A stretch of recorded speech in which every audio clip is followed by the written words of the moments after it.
Una vez más, hermanos y hermanas y estimado amigo que estudiamos el libro de Génesis. Continuamos en este libro y en esta oportunidad tendremos un repaso de lo que hemos cubierto hasta ahora. Recordemos que tendremos un examen para los que estamos estudiando en este ministerio. A través de este ministerio usted recibirá un examen, ya sea por internet o ya sea por correo normal, ¿verdad? Ya sea correo electrónico o correo normal, usted recibirá un examen o dos exámenes por escrito. Es decir, que vamos a hacer un repaso para que usted haga apuntes, corrija y pueda llevar sus notas. Eso es muy importante. Hasta hoy hemos cubierto el libro de Génesis y hemos estado cubriendo, ¿verdad? Y hemos llegado hasta los hijos de Jacob y hemos visto las esposas y los descendientes de los hijos de Jacob y vamos a llegar a cubrir José, pero en esta oportunidad vamos a regresar al principio. Vamos a regresar al capítulo 1 de Génesis para que podamos ver lo que hemos cubierto hasta ahora. Y esto nos ayuda para hacer memoria y poder así captar nuevamente que nos recordemos lo que hemos visto. Hemos visto la creación. Hemos visto que el capítulo 1 de Génesis, versículo 1 dice: en el principio creó Dios los cielos y la tierra. Y esa palabra creó Dios, tenemos que siempre enfatizarla y siempre estar segurísimos, sin duda ninguna, de que fue Dios quien creó todas las cosas. Luego, en el versículo 2 en adelante, inicia el Señor en la creación, y abarcando el versículo 3 como el primer día, y luego cada día va abarcando Dios en la creación de todo lo que está haciendo. Es importante, como dije antes al principio, que ustedes han comido del fruto. Entonces, hermanos, Dios nadie se puede esconder. Dijimos que de Dios nadie puede escapar, siendo así el primer derramamiento de sangre. Hablamos también de cómo pudo haber sido cuando Adán vio a su hijo, ¿verdad?, muerto. Se ha de haber quedado frío. Él nunca había visto un muerto, nunca había visto a nadie, ¿verdad?, en ese estado inmovible. Esa era su primera experiencia, que vio a su hijo un cuerpo sin moverse. Esta es una primera experiencia para él, ¿verdad? Difícil, ¿verdad? Entonces hablamos sobre eso también. Continuamos observando Génesis 4 y continuamos hablando sobre Adán y continuamos viendo hasta llegar al capítulo 6. En el capítulo 6 nosotros hablamos de cómo Dios se arrepintió de haber creado a los hombres. ¿Dónde está el versículo que nos dice que Dios se arrepintió de haber creado a los hombres? Y vemos aquí en Génesis 6:6 y dice: y se arrepintió Jehová de haber hecho hombre en la tierra y le dolió en su corazón. Le dolió en su corazón, dice el versículo. Recuerde, capítulo 6 de Génesis, versículo 6, ¿verdad? Le dolió a Dios en su corazón y se arrepintió de haber creado al hombre en la tierra. ¿Qué sucede con esto, hermanos? Bueno, el pecado, el mundo se había llenado ya de personas. El mundo estaba cabeza para abajo, las personas estaban pero mal en el pecado y Dios se arrepintió.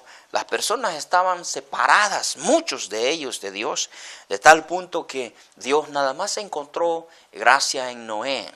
Y en el capítulo 7 tenemos la enseñanza del diluvio. En este capítulo 7 tenemos la gran enseñanza del diluvio.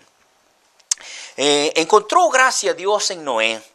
Y Dios le da a Noé toda la enseñanza sobre el arca, le explica el tamaño, le da todas las instrucciones Dios a Noé de cómo va a construir el arca, la amplitud, lo largo, la altura, para que ellos puedan sobrevivir, él y su familia, y los animales que Dios mismo le dirá cuáles animales entrarán a esta arca.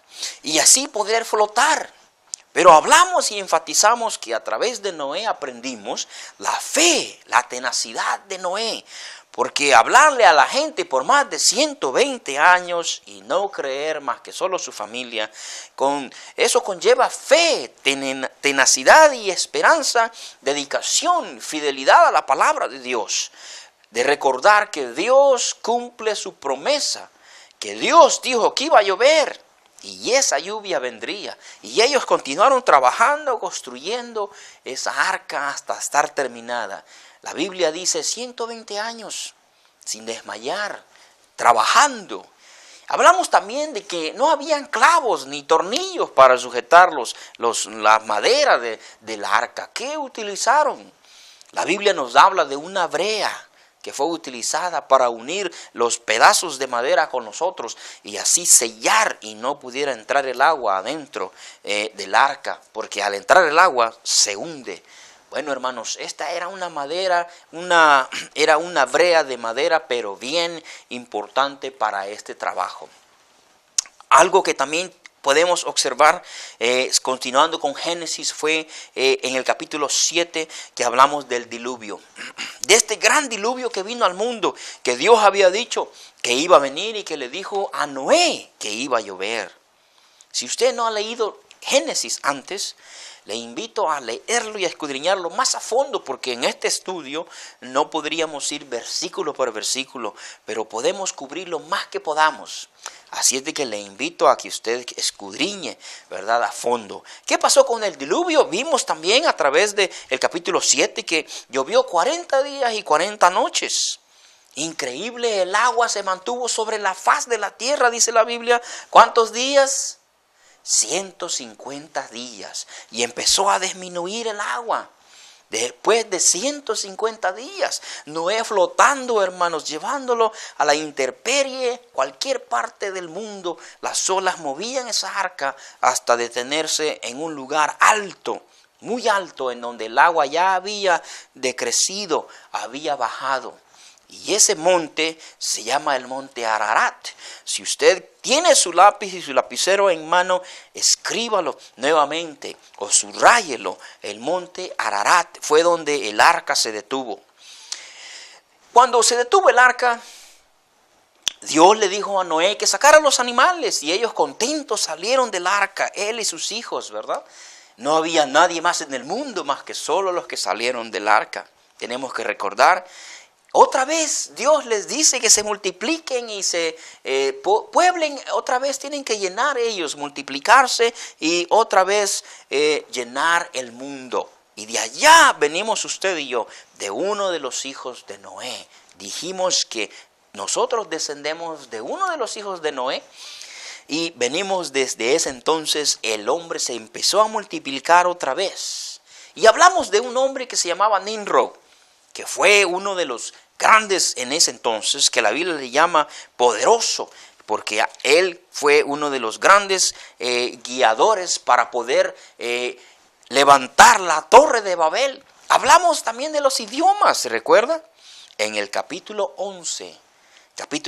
También dijimos que la Biblia no nos dice qué idioma hablaban los pueblos en el huerto, en el principio, ¿verdad? No nos dice la Biblia qué idioma hablaban, pero sí nos dice en el capítulo 11, versículo 1, tenían entonces todos en toda la tierra una sola lengua y unas mismas palabras. No da el nombre, no dice que fuese francés o español o inglés o latín. Simple y sencillamente dice que todos en el mundo tenían unas mismas palabras.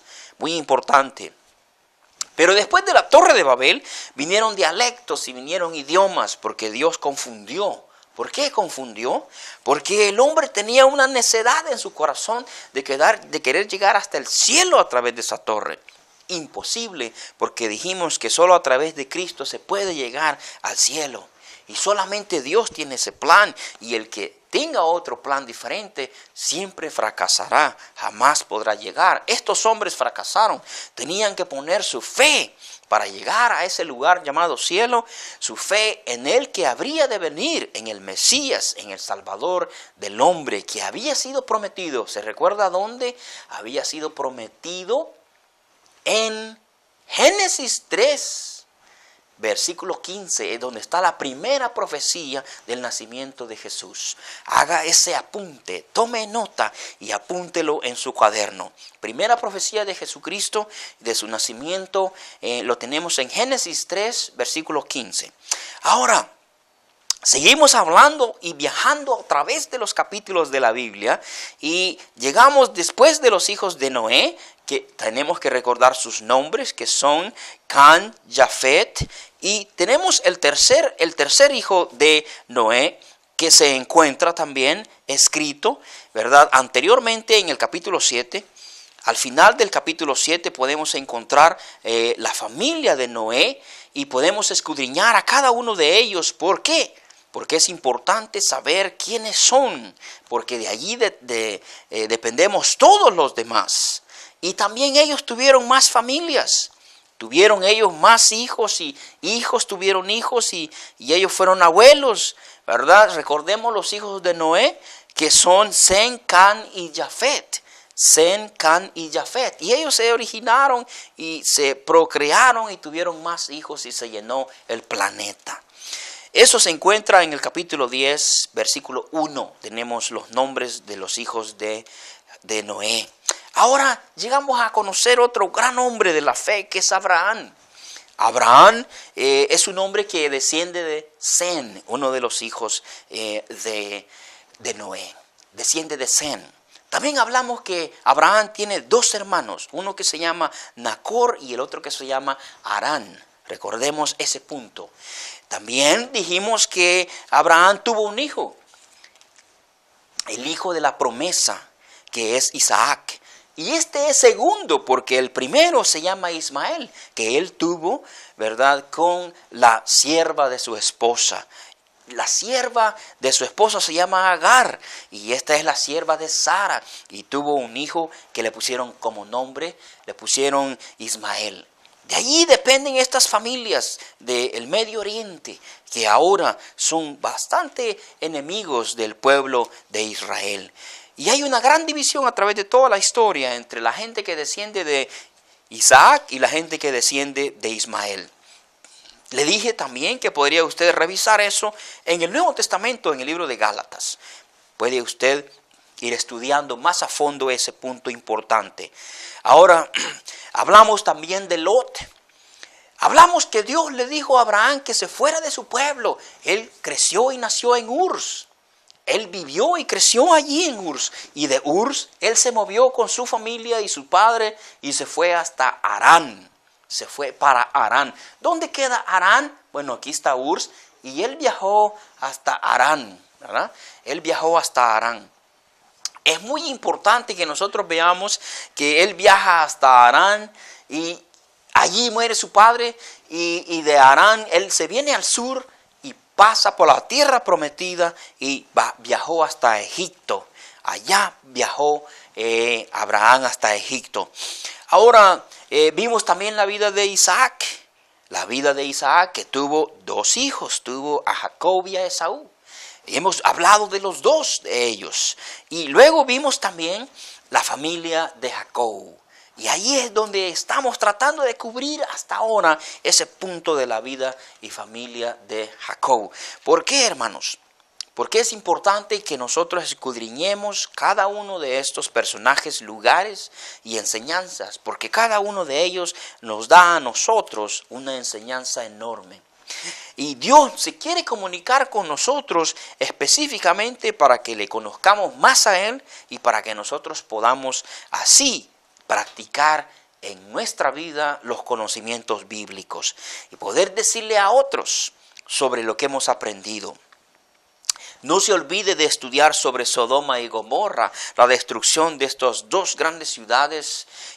¿Por qué fueron destruidas? Porque había maldad en estas ciudades, porque había algo terrible que estaba sucediendo en estas ciudades. Esta gente estaban totalmente mal, había mucho pecado. También recordemos que los ángeles que visitaron a Abraham fueron 3. Uno de ellos creemos que es Dios mismo, que es Jehová. Porque Abraham le dijo, Señor, y si hubiesen 50 allá en Sodoma, ¿perdonarás la ciudad por los 50 justos? Y Dios le dijo que sí. Si hubiesen 40 y 45, Dios le dijo que sí, perdonaría. Si hubiesen 20, Dios le dijo que perdonaría. Si hubiesen 10, también Dios le dijo que perdonaría a la ciudad. ¿Se recuerda que hablamos sobre esto? Dijimos que si solamente usted y yo estuviésemos en el mundo, Jesús hubiese venido por usted y por mí. Porque aunque fueran por 10, Dios hubiera dejado pasar y no hubiera destruido Sodoma y Gomorra. Dijimos también que al salir de Sodoma y Gomorra no tenían que ver para atrás, pero la esposa de Lot vio para atrás y se convirtió en una estatua de sal. Nunca olvidemos ese punto importante, porque cuando caminamos con Dios, Dios no quiere que veamos hacia atrás.